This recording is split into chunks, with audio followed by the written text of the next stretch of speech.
Apie ką, Pauliau, pagalvojai, prisiminus apie žygius? Daug ką. Bet šiaip man viena iš tokių, žinai, įsimintiniausių patirčių buvo tai pirmus kartus, kada atsisėdom tuo metu į autobusiuką, vėlesniais kartais ten kur traukinį ar dar kažkur. Ir mane tiesiog iš tikrųjų tokia lengva nuostaba, taip artima šoku ištiko, kiek daug staiga įtampos nuėjo, nes vaidmuo pasikeitė, žinai, dabar staiga aš iš to organizuojančio, ten tėčio, žinai, ar vadovo, staiga tampu grupės dalimi, kur aš negaliu priimti sprendimų. Ir man tokia, iš tikrųjų, dovana suprasti, kiek daug įtampos susikuria, kai tu bandai gyvenime nuolat kontroliuoti. Ir kaip taip net fiziškai pajauti, kaip taip darbas, bet ir atostogos. Aš dalyviuose tai matau priešingai, nes tai ja. Jie dažnai ateina pradžioje su tokiu, laukiam, smalsu, kas bus, labiau apie tokį malonų susijaudinimą ir kažkurioje vietoje, jau tuomet, kai mes atsitraukiam su savo vaidmeniu, pakeičiam jį šiek tiek, tuomet matau dalyvių tokį ieškojimą, kaip čia dabar rasti tų resursų, susimobilizuoti. Čia kažkokios užduotis, kažką čia reiks daryti, kažkur nakvot. Tai labai įdomus toks, mes tarsi apsikeičiam vaidmenim. Čia tarp kitko pasakė apie vaidmenis, man kita mintis irgi kilo, kuri dažnai iškyla ir jausmas, ir tie vaizdiniai, kad ilgą laiką dalyviams norisi, kad mes vis tik tai padėtumėm jiem. Tai yra įprasta, žinai, kreiptis į vedančiuosius, į lektorius, kad jie struktūruotų, lydėtų, kadangi čia mūsų vaidmuo kitoks. Tai man pirmus ypatingai kartus iš tiesų buvo pamokos, nėra lengva žmonėm nepadėti. Tarsi norisi, žinai, palaikyti, patarti, o vaidmuo netoks ir man buvo tokių visai įdomių pasvarstymų pačiam, kiek man yra nelengva būti nepatogiu arba nebūti patogiu šitam tokiam keistam vaidmenyje, kada tu nepadedi, o labiau paklūsti, galima taip sakyti, visam tam procesui. Tai vat, kalbant apie vaidmenis, man šita tokia visai nuolat patirtis, aš jos taip visą laiką laukiu, nežinodamas, kaip bus, kaip čia nepadėti. Nežinomybė turbūt patiriam skirtingai, būtent ten mums nežinomybė irgi yra, mes nežinom, kur nukeliausim, nors tam tikrus rėmus užduodam, bet nežinom tos patirties ir netgi smalsu stebėti, kaip dalyviai, jie galvoja, kad mes žinom. Taip. Ir net kai bandom nuoširdžiai paaiškinti, kad mes nežinom, man atrodo, ne iki galo jie mumis tiki. Man atrodo, čia geras, kad jie tikrai galvoja, kad mes viską suplanavę esam. Taip. Ir aš atsimenu vieną, tarp kitką dabar tu pasakėjai tavo tokį komentarą, kai tu dediesi batus, buvo vasara, geras oras, žinai, dediesi tokius žyginius batus, sakau, klausyk, o kam gal ten su kėdukais paprašiau. Ir tu tada sakai, žinai, aš nežinau, kur jie mus nuves, kad man reikia būti pasiruošusiam. Tai vat, tas gerai atspindi tai, ką tu tik pasakėjai, kad mes šiaip nežinom, kur nukeliausime. O dalyviams sunku patikėti, atrodo, kad mes čia daug ką suplanavę, kaip kad ateinam pas kokius žmonės, kaip vieną iš paskutinių kartų, kur, jeigu pameni, prie ežero užklydome. Ir kai visas to žmogaus, kurio mes nepažinom, bendravimo stilius, į mūsų reakcijos, kai žvilgsniukai, komentarai, pokštai, sukūrė įspūdį, kad mes ten jį vos nenupirkę esame ir kad visas tai yra, žinai, cirkas sukurtas jiem. Man šita vieta taip pat įdomi tuo, kad kartais dalyviai įsivaizduoja, kad mes jiems padedam kažko susitarę. O kartais jie įsivaizduoja, kad mes specialiai kūrėm jiem apsunkinimą. Ir atsimenu tokių pokalbių. Ne, čia Pauliai, nes kartais mus tai vadina, čia Pauliai specialiai nori, kad mes nedarytume to, o mes paimkim ir padarykim. Ir iš tiesų tai yra labai smalsu stebėti, kad mes žinom, kad mes nieko nerepetuojam, nerežisuojam, nemėtom jiems užuominų, bet žmonės su savo interpretacija, ar mes padedam, ar aplinka padeda, ar ne, tai daro įtaką jų apsisprendimam. Vien tas žinojimas, jų susigalvotas, man padeda arba man trukdo ir aš tada darysiu taip. Ne, daug tokių prielaidų, iš tikrųjų. Dabar, kai tu kalbėjai apie tą režisavimą, nerežisavimą, žygiuose dažnai būna tas jausmas, kaip viskas išties yra nenuspėjama, net mes esam ne kartą ir tose pačiose teritorijose, nors jos kinta, bet dažnai ta pati vieta, tas pats susitikimas, nežinau, su kaimo žmogumi baigėsi visai kitokiu rezultatu. Taip. Ir aš atsimenu, galvoju, ar čia mano galvoju, ar mes ir vadinam tą vieną iš žmonių, kurį kelis kartus sutikom, Turkas. Taip. Turkas, nu tai va, ir aš pagalvojau, pameni, kaip skirtingai jisai iš tiesų sutiko ir mūsų žygeivius nuo ten... Nuo vaišių iki maždaug... Neikit į mano kiemą. Jo, gal apeikit mane. Ir aš galvoju, nu, iš tikrųjų nesurežisuosiu tokių dalykų. Tai yra viskas priklauso nuo to žmogaus tą dieną, nuo jų hipotezių, nuo to, kaip jie prieina, turiu galvoje, žygeivių ir pradeda bendrauti. Ne, nu, toks iš tikrųjų, nu, taip, man pamoka apie tai, kad jie net kartais neįsisamona, kad jie tą visą patirtį kuriasi kas kart, būdami savo būdu. Ne. Ir kad nereikia jos režisuoti, kad iš jos būtų galima mokytis. Žinai. Man atrodo, neapibrėžtumas, kuris lydi visuomet žygyje, jisai ir yra ta tokia esencija terpės, į kurią mes kviečiam dalyvius. Mes visi, net ir čia ir dabar prieš kameras, esam neapibrėžtume, nežinant, ką pasakys kitas, kur tai nuves, ir esam kasdienybėje tame. Ir kai einam į žygį, mes kviečiam į lygiai tokias pačias gyvenimiškas sąlygas, bet kviečiam dalyvius stebėti visą tai, kas vyksta atidžiau. Matyti, kaip aš elgiuosi, kaip kitas elgiasi, kas čia ką tik įvyko, gal čia yra vieta pokalbiui. Tarsi mes pasiūlom būdą, kaip būti tame pačiame neapibrėžtume, kuriame mes patys esam. Ar tu gali pastebėti, kaip tai veikia dalyvius, ką jie tame atranda? Žinai, aš galvoju štai apie tokį dalyką ir apie situacijas ir apie patį tą neapibrėžtumą, kad, šiaip visai, kai dalyviai nežino, kaip tai atrodys, kaip ir mes nežinom, nei kaip atrodys, nei kur mes kartais nueisime, nei kur mes nakvosime. Ne. Ir daliai žmonių tas iš tikrųjų kelia įtampą. Ir aš galvoju, tikrai keletą žmonių atsimenu, kurie ypatingai norėjo sumažinti tą įtampą klausinėdami prieš tai buvusių grupių. Tai kaip buvo, tai kur ėjote, tai ką darėte. Ir taip netiesiogiai tas pavyzdys, bet įdomu, kad įgaunant kažkokį žinojimą, kur ten nereikia sukti arba ką pasimti, staiga daliai žmonių tas žygis iš tiesų pasidaro paprastesnis ir vėliau jie taip savo, tai kaip čia dabar, tai kur čia kažkoks, nuotykis. Ir toks paradoksas, kad žmonės bando iš tiesų kažkaip mažinti tą neapibrėžtumą ir kartais užmiršta, kad tame yra tokios ir gyvybės, ir tikrumo, ir patyrimo, iš tiesų kažkaip patirti autentiškai, o ne suplanuotai. Tai mane tas gal kartais žavi, kad žmonės jo bijo ir tuo pačiu ilgisi vienu metu.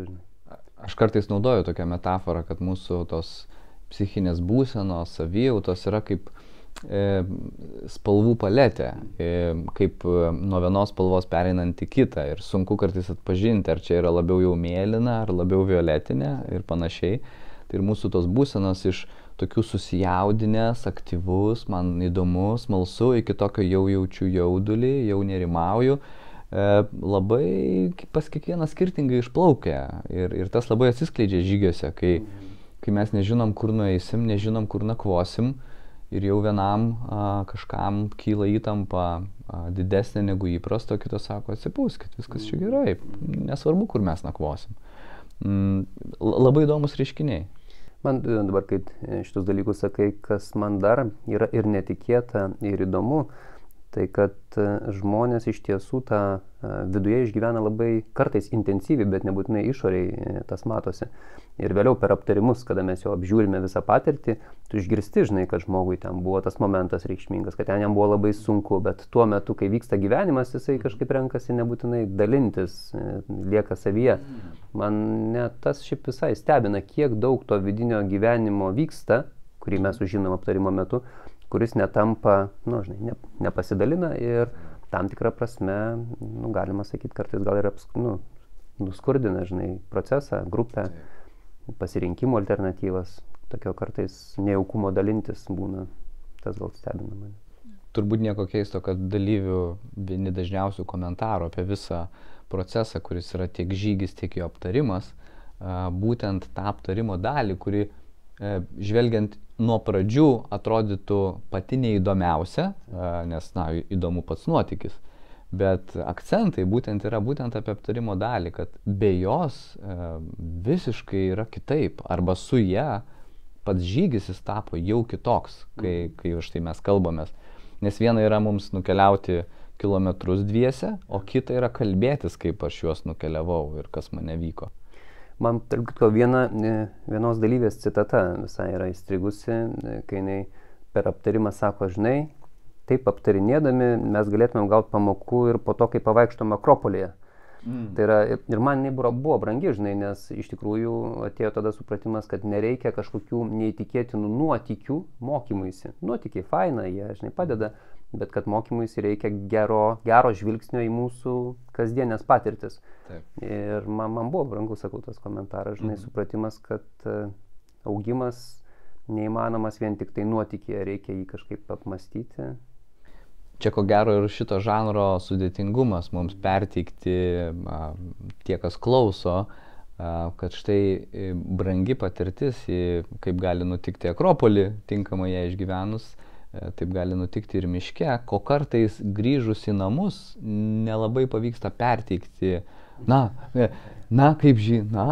Nežinau, nuėjom, mėgojom, Paulius knarkė ar dar kažkas. Bet procesai, kurie vyko žmoguje, pokalbiai, tos plonybės, jos lieka toj patirtyje. Man atrodo, tas brangu. Čia turbūt yra, kaip tu sakai, karma, kad sunku labai perduoti ir mum, ir dalyviam grįžtant tą patirtį. Aš dabar galvoju apie tas plonybės. Man asmeniškai labai sunku perduoti būna, ką reiškia susitikti, nežinau, su kokiu kaimo žmogumi ir klausytis jo istorijos, nes kai tai pasakai, atrodo, yra ką veikti šiaip gyvenime, bet tuo metu tai yra kažkaip tikrai labai gyva, labai jautru, taip tikra, žinai, klausytis kažkokio kaimelio šeimos istorijos, susėdus tenais 15 žmonių ir tuos dalykus papasakoti, ką tu čia dabar patyrei, žinai, kad ne pelkėse skendai, o tu klausėsi, žinai, močiutės pasakojimą apie jos istoriją. Taip į žodžius ta patirtis nelabai susiveda. Čia pat prisiminiau, kai sėdim prie laužo ir rodos iš šono, nieko ypatingo nevyksta. Ir kartais privažiuoja koks automobilis, koks stovyklautojas, ir jie mato, kad štai grupelė žmonių kūrena laužą, bet tuo pačiu jie nežino priešistorės, kiek buvo nueita, kiek buvo patirta, kiek buvo kažkokių dramų. Čia prisiminiau savo vieną žygį į kalnus, kai visą dieną keliavus į kalną su daugybė prakaito įspūdžių, užlipu ir pamatau, kad ten tiesiog visi privažiuoja su automobiliais ir fotografuoja peizažą. Ir buvo toks šokas man pačiam suvokti, kad čia rimtai, čia taip vyksta ir jie turės tą pačią nuotrauką kaip aš. Taigi nuotraukos, netgi tas pats turėjimas arba štai paveikslėlis, žmonės keliauja per mišką, jisai talpina savyje visiškai skirtingą informaciją. Klausyk, aš dabar, žinai ką, mintis truputėlį nušuoliavo, prisiminiau, kai jie kartais nori užduoti mums klausimą. Yra ten tos tarp nežinau, aplinkybių, sąlygų, kada mes jiems galime kažką tai papasakoti. Ir jie turi pasirinkti, kurį Paulių kalbins. Čia šiek tiek praskleidžiam širmą. Man įdomu, kai tu lauki, kad tavęs rinktųsi tave, ar tu lauki, kad nesirinktų tavęs? Aš laukiu, kad rinktųsi mane. Toks yra, žinai, savotiškas maždaug svarbos. Aš tom dienom tada turiu tą dėmesio akimirką. Taip. Ir man būna įdomu klausyti, kaip jie svarsto, žinai, dėl ko klaust pas tą, žinai, kuris čia gali žinoti tiksliau ir kai jie pradeda svarstyti, pas šitą kilimėlis labiau, žinai, nuvalkėtas, reiškia šitas daugiau žygiuoja, daugiau žino ir aš tada atsimenu susierzinęs galvoju, žinai, klausyk, aš tik tiesiog naują nusipirkau, aš daug žygiuoju. Tai ir tu nori, kad tavęs Taip, aš tą norėjau pasakyti. Ja, čia buvo kažkurioje vietoje praslydus mintis. Gerai, kas dar buvo tokio, žinai, mums smalsaus ar įdomaus pamokų prasme?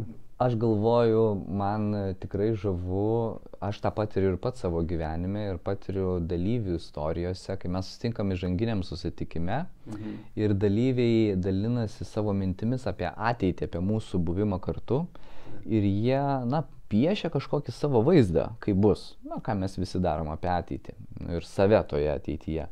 Ir aš atsimenu vieną dalyvę, kuri taip nuoširdžiai dalinosi, sakė, aš esu kompanijos siela, esu toks bendraujantis žmogus. Ir tokį gražų nupiešė apie save tokį paveikslą, portretą, kad aš ten tikrai būsiu tam tikra tame žygyje. Ir tame žygyje visiškai to nebuvo. Jinai buvo atsiribojus, mažai bendraujanti, jinai nebuvo visiškai tai, kaip jinai save piešė. Ir aišku, čia yra ir individuali to žmogaus gal istorija, ir ten grupės dinamika, bet paėmus tai kaip pavyzdį, man įdomus reiškinys, kaip mes kūriam apie save idėją, papuolant į tam tikras aplinkybės. Ir mes kartais turim lūkesčių, tikrai. Gal netgi sakom aplinkai tai, ko mes patys norim. Aš noriu būti, pavyzdžiui, kompanijos siela, arba aš noriu būti lyderis, ar panašiai. Bet atsiradus tom aplinkybėm, tarsi nėra kažkokių resursų. Viduje, išorėje ir panašiai. Kaip tu tą matai? Aš tai, žinai, kalbant apie lūkesčius, kažkaip susimašiau apie tai, kad ir mes tarpusavėje, kadangi tų grupių įvairiausių būna, žinai, žiūri, kaip jie tarėsi, kaip jie planuoja ir jau okei. Matyt, čia bus. Ir atsimeni, kai labiausiai suklydom. Aš atsimenu, kad mes suklydom ne kartą, tikrai, bet atsimenu ir dažniausiai būdavo, kad nusprendžiam ir po to tu žiūri, pala. Paskubėjai su iš tikrųjų prielaidom, žmonės visiškai kitaip gyvena toj realybėje, bet aš neatsimenu, kada mes labiausiai suklydom. Mes labiausiai suklydom, kai mes matėm, kad žmonės garantuotai ateis prastai pasiruošę. Nuo fizinio pasiruošimo iki daiktų, ką jie planavo imti. Ir mes jau juos nurašėm, kad čia bus. Mes kalbėjom, kad netgi mums reikia labiau pasiruošti, matant, kad nebus pasiruošimo tokio, kaip mes įsivaizduojam. Ir buvo visiškai priešingai. Tai buvo grupė, kuri pati savo sukūrė daugiausiai fizinio iššūkio, taip pat priėmė visas kitas iššūkius, neapibrėžtumą ir taip toliau. Ir per savo būdą bendrauti, jie visą tai išgyvena labai puikiai. Tai mes tada dalinomės, kad turim tikrai nemažai pamokų patys, stebint žmonės ir projektuojant tiesiog jų elgesį. Man turbūt šitas žygių vienas iš žavesnių elementų, kad tikrai yra erdvės ir mum savęs pažinimui. Ir reaguojant į žmonės. Ir žygiuose aš, pavyzdžiui, atsimenu vieną momentą, kai vis juokaujam, kad tu labai gerai miegi žygiuose tam tarpe, ne? Ir pamenu, kad aš žinau, kad pirma naktis man būna sunkesnė, nes būnam pavargę, žinai, antra naktis man būna lengvesnė. Ir pamenu, kai jie sustabdė vieną pakeleivių mašiną jau antrąją dieną, žinai, kažkaip pasirodė, kad toj mašinoje yra tokie pavojingi asmenys, žinai, iš to, kaip jie juokavo, matėsi įkaušę, žinai, kaip jie ten su merginom kalbėjo. Ir aš supratau, žinai, kad čia gali būti reikalų, žinai, ir jie negrįž. Ir pamenu, kad tą naktį aš tiesiog baisiai blogai miegojau, nes bet koks ten triukšmas aplinkoje, žinai, iš karto man atvažiuoja. Tai vad, kalbant apie tas pamokas irgi, žinai, kad kartais prisikuri nerimastingų minčių ir jos nepaleidžia. Sunku iš tiesų kažkaip, žinai, iš galvos išimti. Tai va, tos patirtis man irgi įdomi. Mes dažnai dalyvius kviečiam ir prašom jų būti dėmesingiems galimybėms mokytis arba galimybėms skleistis, kad ir kas tai būtų, tiek individualiai, tiek kaip komanda. Nes vis siunčiam žinutę, kad mokymasis vyksta ne tada, kada suskamba ten varpelis, ar kada pradeda Paulius kalbėti, ar kitas Paulius. Bet tuomet, kai aš apsisprendžiu, kad štai dabar yra tokios aplinkybės, aš jas suvokiu, matau ir aš galiu, čia yra galimybė pabandyti tai. Kaip ten kažkas, pamenu, sako, aš noriu išmokti ugnį uždegti būtent taip. Ir tas žmogus bandė ir jisai ten išmoko, kaip pavyzdys.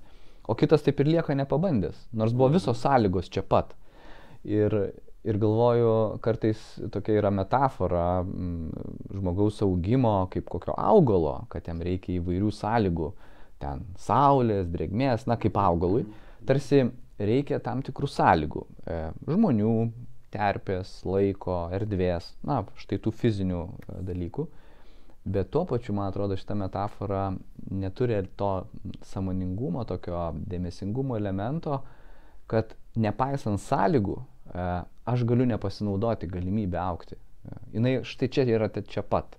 Štai yra žmonės, štai yra laužas, štai yra galimybė užduoti klausimą.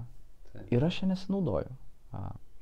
Čia geras komentaras, man dar kartelį, grįžtant prie to, ką sakėme, aš dabar jau ramus. Anksčiau šiek tiek nerimaudavau, galvodavau, kad žygis turi būti kažkoks konkretus, kažką jie turi patirti, kad išmoktų. Bet po eilės metų iš tiesų atsirado atsipalaidavimas, supratimas, kad nesvarbu, kokia buvo patirtis. Jeigu ją, kaip sakom, kokybiškai apžiūrėti, tu visą laiką rasi, žinai, iš ko pasimokyti. Bet kalbant apie tą pasinaudojimą ar nepasinaudojimą, tiesiog kilo atsiminimas, kai viena iš grupių, iš ties labai daug ėjo. Mes bandėm prisiminti ar 80 kelis kilometrus per keletą dienų. Ir kai aš atsimenu, aptarinėjom jau su užsakovais, šiuo atveju personalo vadovė, ir jinai sako, gal būtų galima kitai grupiai kažkaip pamodeliuoti, kad jie tiek daug nenueitų. Ir aš pamenu, man svarbia įžvalga, žinai, kad mes tų 82 km jų nevarėm eiti, jie priiminėjo sprendimus, jie dėliojosi savo struktūrą ir jie tiek ėjo, tiek pavargo. Ir bandymas iš tiesų dabar juos kažkaip sumodeliuoti reiškia, tarsi tu neleidi žmonėm bazinių dalykų mokytis, kad tavo sprendimai yra lemiantys rezultatus. Ir norim tarsi tuose žygiuose mokytis lyderystės, bet čia pat juos norime prižiūrėti kaip vaikus. Tai vat kalbant apie tą, žinai, tokį, kaip čia, panaudojimą mokymuisi, kad, šiaip iš principo, kokia nebebūtų patirtis, man yra apie tai, kad, čia yra erdvė labai skirtingų dalykų mokytis ir ko mes nežinom niekad, ko žmonės išmoks. Čia yra įdomu, kad šiaip tai yra išmoks tą, kam bus atėjęs metas, kaip aš sakau. Tiesa, klausimai, kalbant apie žygį, dažnai būna susijęs su kiek eisim, kur nakvosim, tie fiziniai, ką mes suvokiam, bet to turbūt ir unikalus formatas, kad mes neturim atsakymų, mes tiesiog, iš esmės, mes turim vienintelį apribojimą, tai yra laiką, kiek mes suleisim kartu laiko. Dalyviai net nežino, kur jie keliaus, jie net nežino absoliučiai, kas jų laukia. Tas toks hiperbolizuotas, netgi kartais neapibrėžtumas, jisai yra toks labai svarbus startinis taškas atsispirti. Geras, nieko nežinau, kaip aš tam pasiruošęs.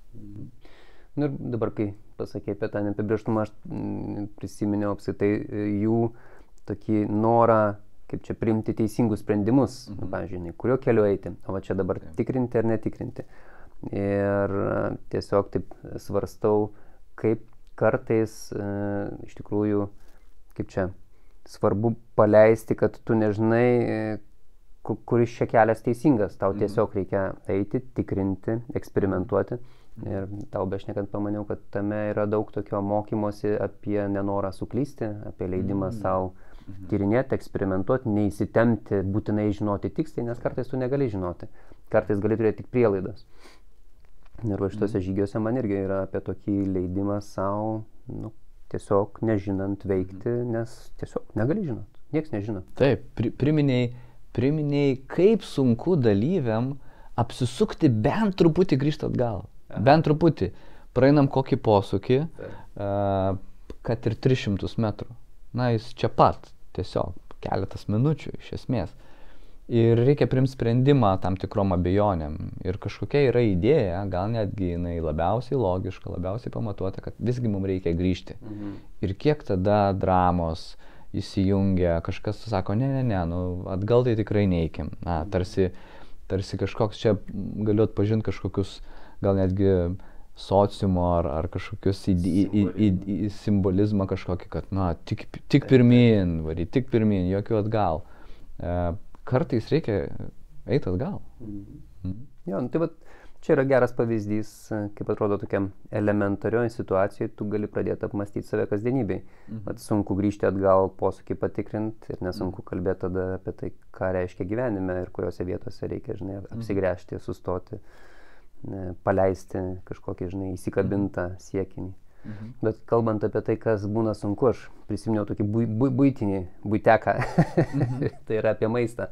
Pagalvojau, kad iš tikrųjų irgi daug būna fantazijos, ne visada tenais mes tą maistą turime tiek, kiek norime, įvairiai būna ir kaip fantazija būna, tai ką čia truputį nepavalgysi, žinai, ir kaip staiga po kelių valandų, jeigu nebūna maisto, kaip tas truputį nepavalgysi virsta rimtų reikalų, žinai, iš tiesų alkiu. Ir galiausiai pamenu, kai vieną kartą mes turėjom situaciją, kai neturėjom daug maisto, neturėjom daug tenais pinigų ir gavome po 5 eurus, jeigu atsimeni, parduotuviai pasinaudoti.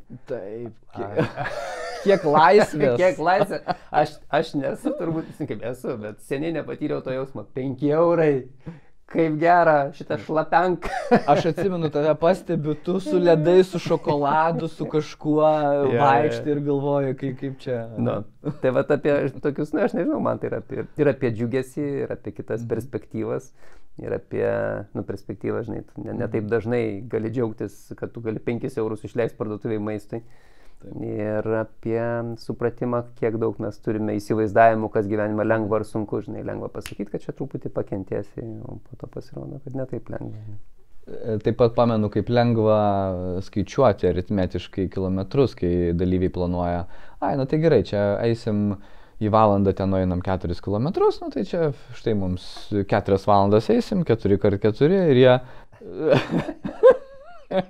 Net juokinga, nes mes taip pervertinam, mes taip iš to ypač miestų išvykę, didžioji dalis dalyvių netaip dažnai tą gamtą patiria. Dažnai patiriam mes ją pėsčiųjų takais, patogiom vietom, su kava rankoje.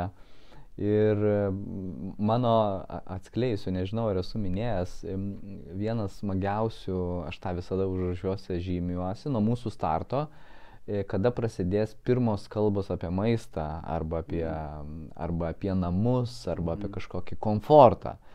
Ir, tikrai nebūčiau pagalvojęs, kad taip greitai komfortas tampa norimas. Paprastai tai yra 3-4 valandos nuo pradžios ir jau kažkas jau gal kavos reikėtų ir panašiai. Ir mes štai nesam tose aplinkybėse, kur yra ta kava šalia. Tai kavą priminė, aš pagalvojau, esu kavos, toks kaip čia, bergas gal ne, bet tikrai priklausomas, pats pas save pastebiu, kaip mes kartais ten jos turime nedaug ir kaip įsijungia irzulys greitai, žinai, kad esu įpratęs, bet po truputėlį pripranti ir aš atsimenu, kartais ateina jau jausmas, jeigu atsakai kažko ima stikti, manęs patį kartais stebina, kai aš pradedu jau nekentėti, sakyti, kad šiaip dėl to ir atvažiavau, va čia ir yra, žinai, ta patirtis ir lengva pasakyti, bet visai netikėta pajaus, kad ten stygius pradeda kelt ne irzulį, o tokį džiaugsmą iš tikrųjų, kad tai yra, va dėl to čia ir ėjai, tame ir yra visas smagumas, nes namo grįžęs turėsi va tiek kavos, bet kad galėtum jos ilgėtis ir džiaugtis ten kruopelytę, žinai, ta patirtis nėra tokia dažna ir jeigu tai nėra, žinai, tik tai burbulai, iš tiesų tai pradeda kažkaip smalsiai atrodyti, kaip nuoširdžiai. Neįtikėtina, kaip buitiniai dalykai susisieja su gilesniais poreikiais. Čia pat apie kavą prisiminiau, kaip tikrai dažnai būna tas stygius, kad mes turime tam tikrą kiekį, žmonių daugiau, kažkas mėgsta įsidėti daugiau. Ir pamenu vienos dalyvės tokį netgi, sakyčiau, šokiruojantį kažkuria prasme nusivylimą, suvokus, kad visi įsidėjo ir pasidarė kavos ir jai neliko.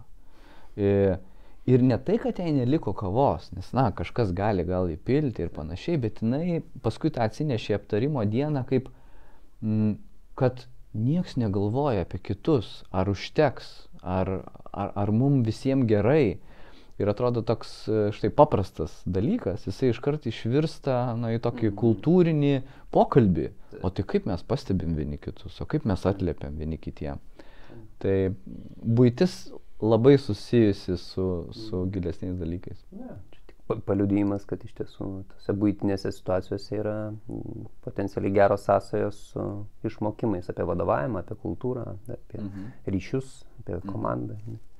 Dabar tau bekalbant, tiesiog prisiminiau kitas diskomfortiškas situacijas ir viena iš jų, kai mes grįžome, antra tai buvo diena, man atrodo, palikome stovyklavietę ir išėjus užklupo audra stovyklavietę. Ir kai grįžome, žinai, ir viskas buvo tenais išvartyta, viskas sušlapę, miegmaišiai iššlapi. Pamenu iš tikrųjų, kaip ten irgi buvo iššūkis žmonėm ir man pačiam. Kažkaip priimti, kad tu dabar turėsi miegoti šlapiai, žinai, arba džiovintis. Tai nėra kažkokia pamokanti, labiau gal tokia asociacija kilo, nežinau. Aš puikiai pamenu tą situaciją ir atsimenu labai didelį lūkestį. Mes grįžinėjom atgal, ten mūsų laukia. Vienas žmogus buvo likęs. Tai mes laukiam, ten dega laužas, ten, grįžti į gimdą. O ten visiškai ne tai. Ne tai, kad truputį ne taip, ten kardinaliai ne taip. Ir kiek tada reikėjo laiko išsilaižyti tą sukeltą lūkestį. Bet čia iš tikrųjų įdomią temą užkabinai, kas man pamokančio tame buvo, nes aš atsimenu, tą pats lūkestį turėjau, nes lygiai kaip ir dalyviai norisi komforto tuo metu. Ir aš supratau, kad tam žmogui, kuris liko, jisai turėjo daug dirbti, kad apskritai ten atlaikytų, nes ten buvo tikrai didelis vėjas, ten viską mums draskė ir kad jisai padarė daug, bet ne tiek, kad būtų komfortiška. Ir aš galvoju, apie tai, kai tu nesi šalia, nematai, kiek žmogus įdėjo pastangų, nesunku įkristi į tokį priekaištą, kad rezultato tai nėra. Nepaisant to, kad tam žmogui ir atsakomybę jautė ir ne viską galėjo sužiūrėti, ten malką sužiūrėti, kad nesušlaptų ir kad mūsų tento nedrėkstų. Tai tiesiog apie tokį priekaištingumą arba jo nebuvimą man buvo ta situacija. Truputį čia keičiu kryptį pokalbio, kad ar būtina keliauti keliom tom dienom, naktim į mišką nepertraukiamai, kad apie tai žmonės kalbėtųsi, susivoktų. Mes gaunam kartais tokių klausimų, būtent galvojant, ar šis formatas tinka konkretiems sprendimam, lyderystėj. Gal nebūtina, gal mes galim susėsti štai prie stalo ir sakyti, kaip mes veikiam, kaip įprastai ir veikiam organizacijas. Aš manau, kad tikrai vertę duoda trumpesni žygiai, tiesiog tai yra skirtingi sprendimai ir skirtingas turinys.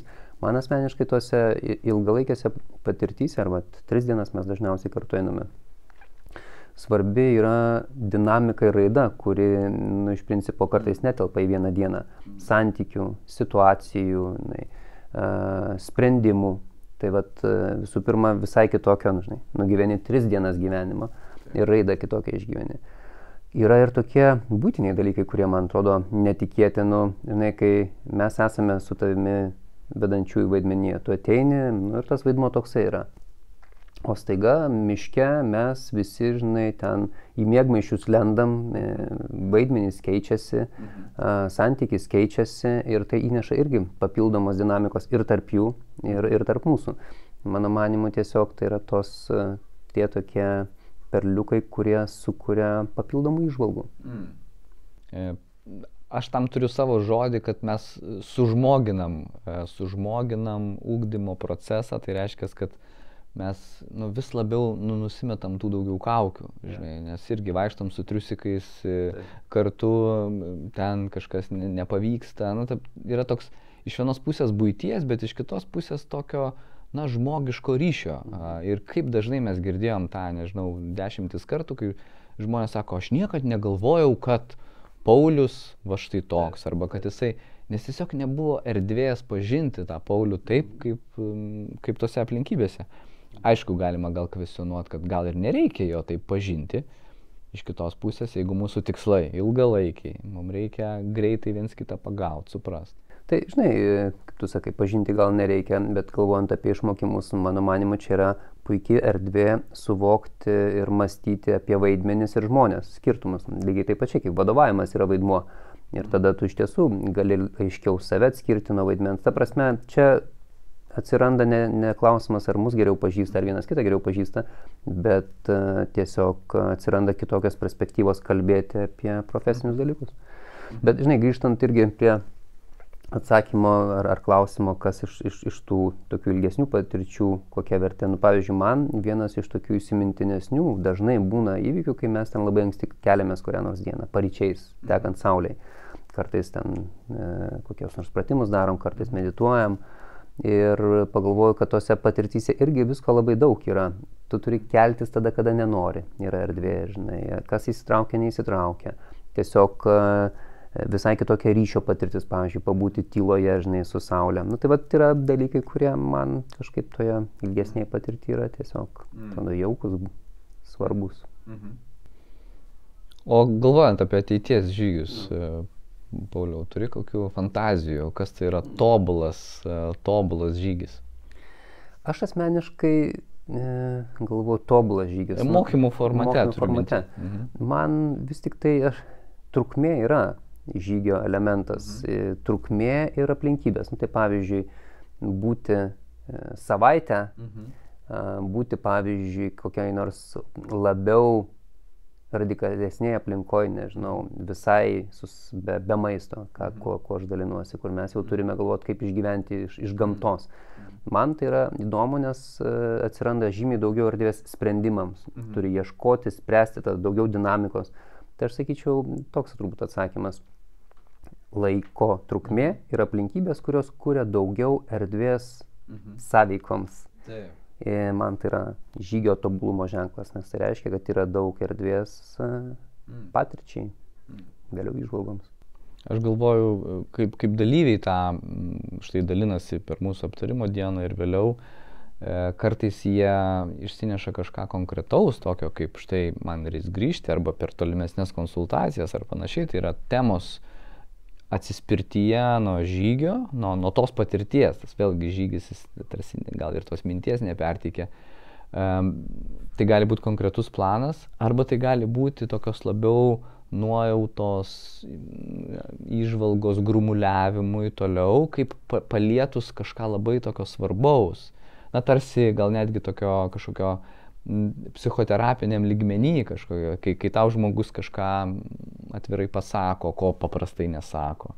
Arba kai tu susiduri su savo ribom ir tave kiti palaiko. Čia prisiminiau vieną dalyvę, dalinuosi tuo prisiminęs konkretų pavyzdį, kai viena dalyvė nešėsi savyje skausmą, kurį patyrė eidama ir jinai niekaip jo nesidalino. Ir ėjom daug, keliavom ir jinai vis tą, nors aš mačiau, kad ji ten jau ir šlupčiot pradėjo ir visą kitą, aš taip tą situaciją stebėjau, bet ji visada komunikuodavo, viskas gerai, einam. Ir finišas buvo toks, kad jinai tiesiog kažkurioje vietoje sustojo ir nėjo, nes jau daugiau negalėjo. Ir tada mes turėjom nakvoti bet kur ir panašiai. Ir temos labai buvo skirtingos. Iš vienos pusės tai buvo jos asmeninė tema, kaip jai komunikuoti apie savo ribotumus, kaip jos prašyti pagalbos, kas yra sunku turbūt kiekvienam žmogui. Ir taip pat klausimai grupiai, o kaip mes pastebėjom, kaip mes atsigrėžėm, ar pasiūlėm pagalbą. Toks tarsi paprastas įvykis, kažkas kažką nutilėjo, kaip dažnai būna organizacijose, ir tai gimsta į tokį reiškinį. Žmogui asmeninė prasme, komandai komandinė prasme. Ir dabar nuskambėjo pas tave visam pasakojime žodis psichoterapija, aš galvoju, kas yra vis tik tai žygių svarbus elementas, kad tą patirtį mes turime visi kartu. Ir kai jau mes aptarinėjame, tai ne pas mane atėjęs bičiulis ar ne klientas ir mes kartu aptarinėjom jo pasaulį, kurio aš taip neturiu šansų pamatyti, bet mes apžiūrime patirtį, kur visi kartu buvome. Ir tada vis tiek tas išjautimas turi savo specifiką, klausimai, reakcijos turi savo specifiką. Tai buvimas bendrai toj patirtyje yra svarbus mokymos elementas, man atrodo. Gal reziumuojant čia šiandien galvoju, ko čia galim užbaigti. Planuojam žygius jau šiais metais. Ar galvoji, ką darysi kitaip? Kaip ruošies pats kitaip? Man, žinai, kažkuria prasme šitie žygiai yra ir proga išbandyti visokius žygio. Tai tu ten lasdas atsineši kažkokias. Dar kažką, jo. Bet kiek tu dėmesio gauni, aš net... Paulius ateina su lasdom ir tikrai visi su tavim turi pokalbį apie lasdas. Tu čia dėl dėmesio tai darai? Taip. Taip, čia mano poreikis dėmesį ir tuo pačiu noras iš tiesų išbandyti įvairiausius dalykus. Toks yra tapęs kaip hobis, iš tikrųjų. Žygiai šiaip jau bent jau mano aplinkoje į profesinę erdvę, kaip paslauga atėjo iš hobio, turbūt, nežinau kiek tau. Ir man būdavo visą laiką įdomu, žinai, kažką konstruoti, kažką daryti. Beje, žygiuose labai sunku būdavo kartu su klientais ar šiuo atveju komanda nesiimti tenais konstruoti ir dalykų, nes man tai yra didelė aistra. Tai dabar tai persikėlė tiesiog į kažkokius pabandymus, kitokį kilimėlį, kitokį sprendimą, ten su miegojimu, dar kažką. Tai dažniausiai su tuo eksperimentuoju. Aš tai galvoju apie komfortą, aš jau planuoju, kaip imsiu ne tai, ką reikia, o tai, ko nereikia. Ir susikursiu ir galvoju apie įrankių komplektą, kaip aš ten ką nors pjaustysiu ar valgysiu. Ne šiaip iš kažkokio turistinio įrankio, bet iš kokio nors įspūdingo. Nu, ne porcelianinio, bet... Aš tarp kitko prisiminiau dabar, čia visiškai kaip ne reziumė, bet apie maistą pasakėjai ir kažkodėl man iškilo asociacija, kai mes ėjome su viena organizacija mažmeninės prekybos, jie prekiauja įvairiausiais ir maistu. Ir aš atsimenu, kaip mes valgėme, kadangi maisto nebuvo daug, ir valgėm kažkokius raugintus ar marinuotus daržovės. Ir aš buvau tiek alkanas, žinai, alkanas. Tiesiog norėjau jausti. Tu visada alkanas. Alkanas. Ir jie suvalgė ir aš pasiėmęs tą stiklainiuką, žinai, gėriau tas sultis, žinai, galvojau, koks skirtumas ten tas, žinai. Ir po to galvoju, ar aš kada nors, žinai, su tais vadovais, nes ten buvo vadovai, savo gyvenime leisčiau savo prie pietų stalo, žinai, pilti. Galvoju, kad ne, o tenais net nesusimastai visai. Tai tu kartais prarandi kontrolę. Taip, aš save. Taigi, mano lūkestis ateities žygiam daugiau kontroliuotis. Tai gerai, laukiam. Gerai, tą ir sutarėm daryti.